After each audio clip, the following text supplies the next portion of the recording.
First, let me start by saying good afternoon. Happy to provide you with some updates today. But I first want to remind everyone that the city of Birmingham is still under a pandemic health crisis. So I want you to not forget that social distancing is still important. Washing your hands and using hand sanitizer is still important. Wearing your facial cover, which is law in the city of Birmingham, is still important, and that you want to protect yourself. Cases are still going up in the city of Birmingham and Jefferson County area and in the state of Alabama. So please don't let your guard down. Now, as it relates to the update of last night's curfew, as of Monday night, there were 12 arrests.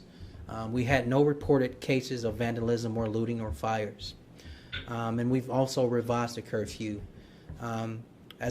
We wanted to make sure that our homeless community are exempt from that curfew. In addition to that, effective at 11 this morning, we have expanded the curfew to forbid gatherings and parades and marches of demonstrations throughout the day on any public property or public street because we are in the middle of a emergency order due to civil unrest. This curfew will continue as long as we see as a need for it. In addition to that, we've all watched the slow and methodical work to remove the monument in Lynn Park. I've been moved by the outpouring, very moved by the outpouring of support, including offerings from everyday citizens to help pay for any costs. And I want to thank our residents. I want to thank the community for that outpouring. This action is a very, very powerful symbol of our city's desire to move beyond the pain of the past and unite into the future. And so, before I close out, I have a partner who engages and supports the work the mayor's office does every single day on behalf of the citizens, and that's the city council. I'm happy to work with this council. They provide a platform to and service to their residents as well as I do. Here with me today is Councilwoman Crystal Smitherman, who wants to give a few remarks before we do any questions.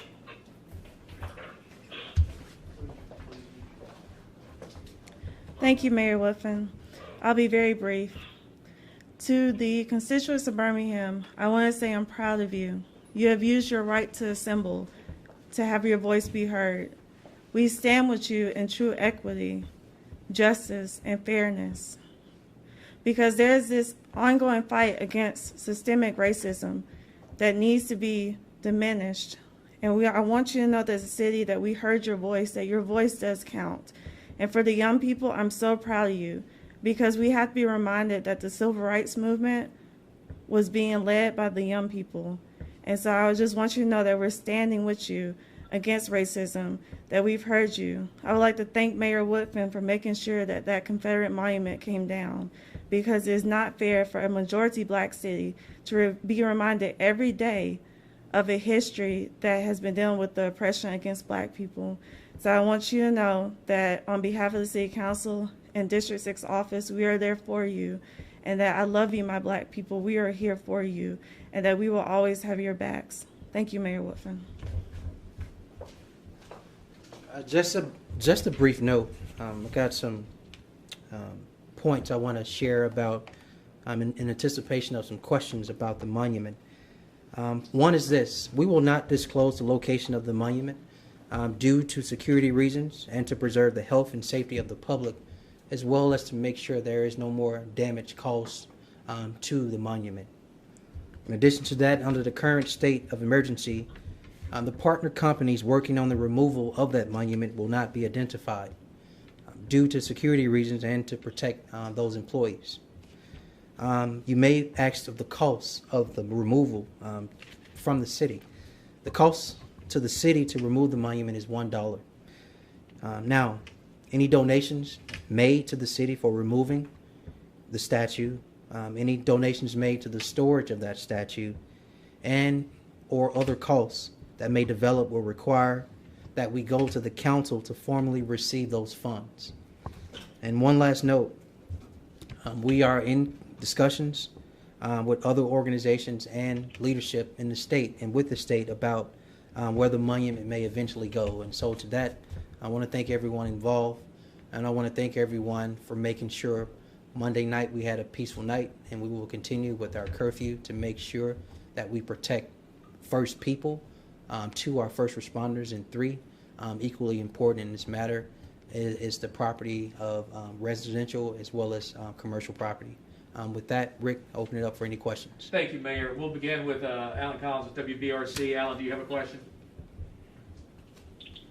Mr. Mayor, I guess to begin with, is there a great deal of frustration dealing with the monument, the fact that Birmingham years ago wanted to remove it, pay for it, to avoid all this, then all of a sudden now we're told we just pay a one-time fine and can remove it? Is there some frustration dealing with that? Alan, there's no frustration. As I said, if I can just be totally honest and open with you as well as the public, and balancing between the costs of civil unrest versus the costs of a civil fine, I think most would agree with me. The city should pay the cost of that civil fine to make sure that there is not any more unrest in our city. Mickey with WIAT CBS 42. Do you have a question for the mayor? Yes. Is there a timeline for the curfew? Do we know how long it will be in effect? There's no timeline for the curfew. Listen, we know. I think there are a minimum of about 100, a minimum of 110 plus cities, and I think my number is low. About at least 110 cities across the nation that have some form of protest, civil disobedience. But we've also seen in a lot of these cities where things have gotten out of hand. We do believe there's an element here where with those who attempt to plan things, possibly their process gets hijacked and then it becomes either violent or with looters or anarchists attempting to only destroy and burn things. So we want to make sure that element never has the position to come into our city again.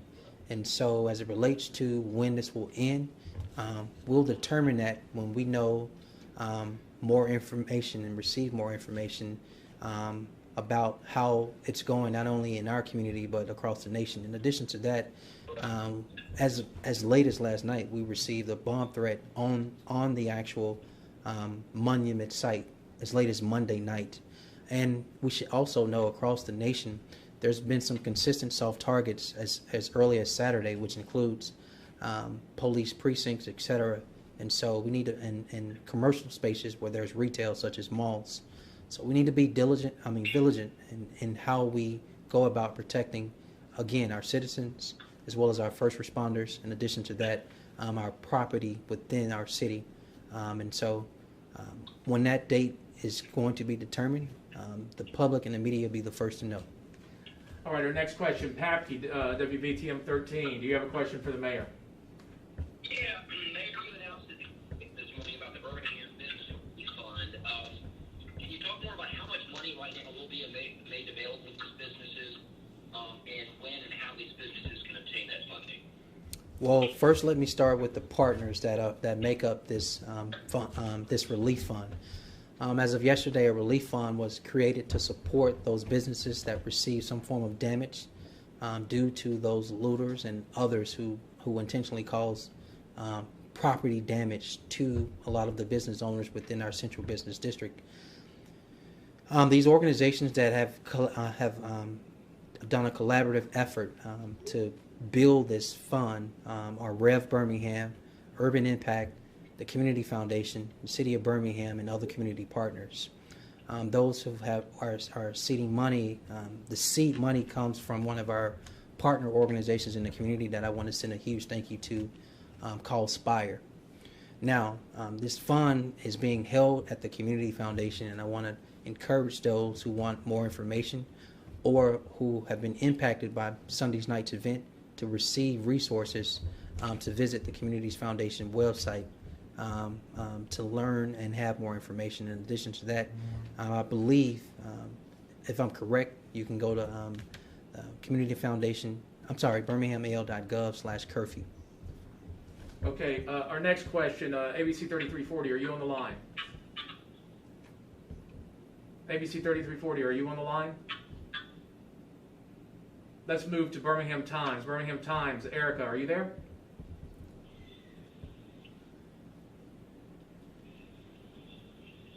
Is the Associated Press on the line? All right, I'll open it up. Has anybody not asked a question? We've got time for about 3 more questions. Has anybody asked a question that they have not had an opportunity to yet? Go ahead, Sheila. Go ahead, Sheila. Go ahead and ask your question. Yes, please do. Yeah, I want to ask the mayor, what message does he have for young people? We notice there are a lot of young people downtown. They're really restless. What's going on? So can he give us a direct message for them, please? Thank you, Sheila, for that question. My direct message, and I spoke to this yesterday, but it's the art and the science of protesting and organizing. I start with this. Strategy is important. And I think part of the strategy for me is understanding the history of protesting and successful protests, even right here in the city of Birmingham, that we as a community, even in today's standards, would dare define as the bedrock of a successful movement. That movement was filled with young people, but those young people had an actual leader. Turns out that leader was young as well. Here, our local leader, we had Reverend Fred Shuttlesworth. Across the nation, we had a national leader who was young as well, Dr. Martin Luther King. And I think those 2 gentlemen came together here in Birmingham, and they had a very successful strategy. Part of that strategy is identifying 4 things. The first thing is very important, which I think our young people are very good at doing, which is identifying the actual injustice. If we look at last Monday, the injustice is very easy to identify. A white male officer presses his knee on the neck of an unarmed black man who's calling out for his mom, who, by the way, was already deceased. So that's important in that first step to identify the injustice. But the second step is equally important, which is negotiation. And my message to the young people is very important. Know what you want from the injustice, but it's important to negotiate with the people that can actually make that difference, to make that injustice to turn that injustice into justice. And so talking to elected officials like Crystal Smitherman, the city councilor, talking to your state representatives and your state senators, talking to your congressional delegation and other elected officials, as well as pastors and anyone else who has a platform and an influence where you're allowed an audience to say these things need to happen. The third thing is all about self-discipline, meaning when you join in and participate in a protest or in a rally or in a march, you have to have the self-discipline to engage in behavior that's only bringing attention to the injustice. Any other behavior, i.e. what we saw in our city Sunday night, the looting, the burning, the breaking of glass and damaging buildings, that is the opposite of self-discipline, and it gets you off the message of the injustice. Again, in this situation being George Floyd. And then the fourth thing I would say to the young people is direct action. Direct action should be taken if that second thing, which is negotiations, fail, and 3, not your having self-discipline, you're not getting the return you want from the injustice. Those 4 things are important. Identifying the injustice, negotiating, 3, having the self-discipline to stay on message, and 4, direct action.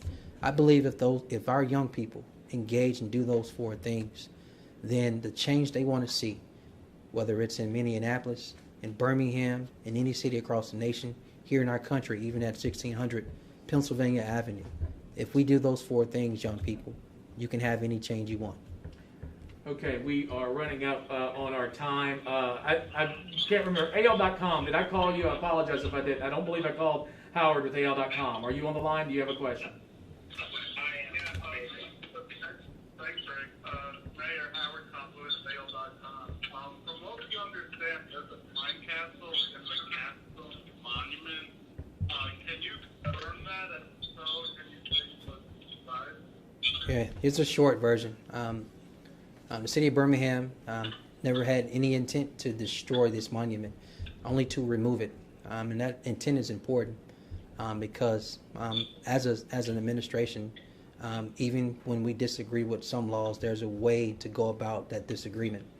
And so, based on a destruction already being given to the monument, the city of Birmingham doesn't want to cause any more. Speaking to your question, at the base and what's left of this, everything that we took down will be preserved. All right. I'm going to, one last question. Anybody else? One last question, and we will have to wrap this up. Yes, Lisa Crane. Okay, Lisa Crane, go ahead. You were the first one out. Lisa with WVTM. Go ahead, Lisa. Thank you. Mayor, do you feel like the removal of the monument so quickly helped keep things in check last night and will do the same in the next coming days? I do. I had a conversation with my mom and one of my mentors, and I've had this conversation with several people about why did I go into that crowd at the height of their anger and frustration. And I've been watching over the last 6+ days in other cities where you've had this direct confrontation between people and residents in the street and police. I thought it was important as a leader and a partner in the community to, if you're listening to what they're saying and their angst and their frustration and their anger, is there a way to solve for it? I believe their acts unlawful. They shouldn't have done it. At the same time, I can understand why as it relates to the statute. Now, everything else, 100% unacceptable, shouldn't have been done. By the way, we're still looking to bring a lot of people to justice. As it relates to the actual statute, I thought it was important to have a direct conversation with them. In that conversation, I thought it was important to reach a compromise in the sense of going back to the state and telling them where we are as a city, that the city of Birmingham has had enough history of unrest. This statute, the continuation of this statute being in the park, will cause more unrest. Therefore, we need to remove it. I think being in a position, honoring saying that I would do this in a short period of time, has squashed the potential for more unrest in our city. And I believe going forward, we still need to have the curfew in place, because we know that there's a certain element, unfortunately, in our community and in other cities across the nation where people are hijacking these events. And if those who put on these events aren't being responsible in a position to protect the city they live in, or don't have the resources to do it, or call them out, or help us bring those people to justice, then we have to continue this curfew. I want to thank you all for allowing me the opportunity to give an update. And everyone, please remain safe. Thank you.